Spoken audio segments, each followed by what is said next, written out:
ANC in Limpopo is due to start its elective conference this morning, and that's as delegates spent the night registering to attend the gathering itself. In a meeting last night, the Waterberg region was summarily disbanded following their request to hold its elective event on the day of the provincial conference. Newzroom Afrika's Pelane Phakgadi is at the ANC's headquarters in Polokwane and joins us now live.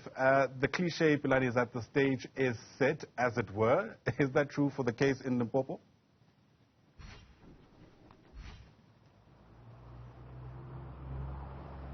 The stage is set. Everything seems to be going underway for the African National Congress. They met overnight. That's the Provincial Executive Committee.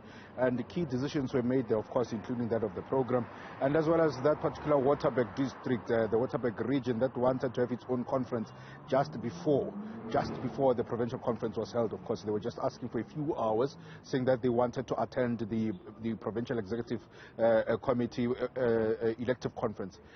Rather, I say so, the elective conference in itself, having to be as a region that would have reunited and as well as got again its way to lead one somewhere. As a matter of fact, they just wanted to renew their mandate so that they can be able to elsewhere vote. Let me bring in Soviet Rukhanyani. He's the secretary of the African National Congress here in Limpopo. Komi, thank you for joining us. Key decisions were made overnight, but let's start with the one of Waterberg. You disbanded with them. Is it because their mandate has long expired? Yeah, good morning to you and your viewers at home. Look, it's true that we met last night to just do the final touches on our preparations. We are very confident, we are satisfied that we are proceeding with this, the 10th provincial conference of the ANC here at home. The matter of Waterberg last night, you would know that their term of office expired in July last year.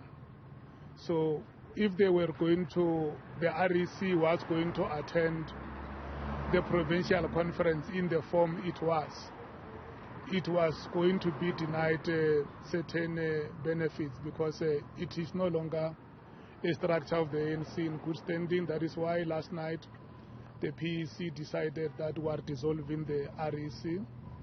And when we meet this morning, we will announce the appointment of a new task team. Yeah. And whoever will be appointed into that task team will be eligible to come and vote at conference because task teams in the ANC enjoy the rights of constitutional structures. So basically now, despite the fact that there may have been questions about whether they will be able to vote or so, they will be able to vote because there will be an RTT, and in that regards, they will because it's a formal structure, they should be able to get their vote.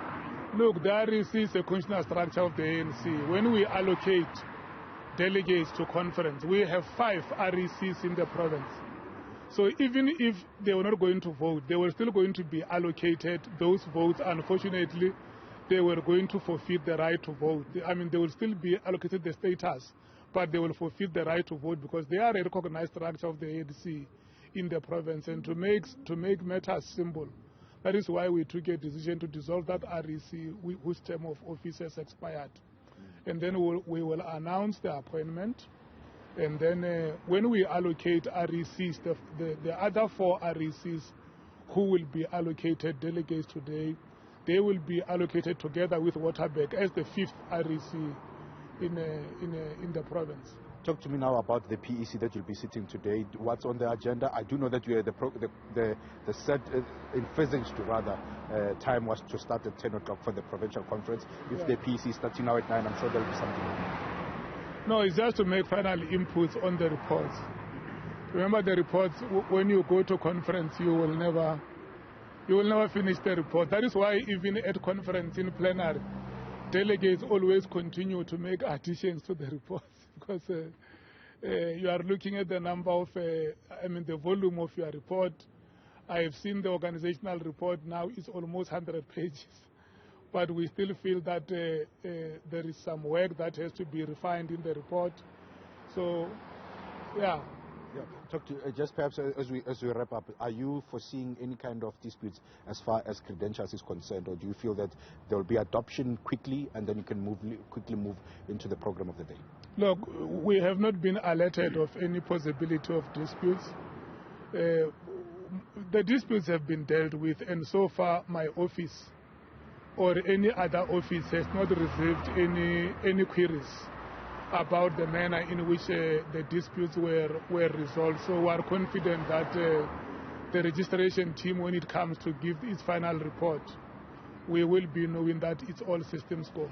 Phakgadi, of course, thank you very much. He's the secretary of the African National Congress here in Limpopo. Of course, as we are concluding here with him, he says that they are not foreseeing any kind of disputes come the credentials. So once they are going to place the dispute there, they're going to be in a position to adopt them and then move on with the program. So they are not really foreseeing any kind of delay once the program starts. But of course, it will be delayed from the 10 that was put in there. It could be possibly just around midday once the PEC is done and the inputs made in the organizational reports, as Phakgadi was putting it there.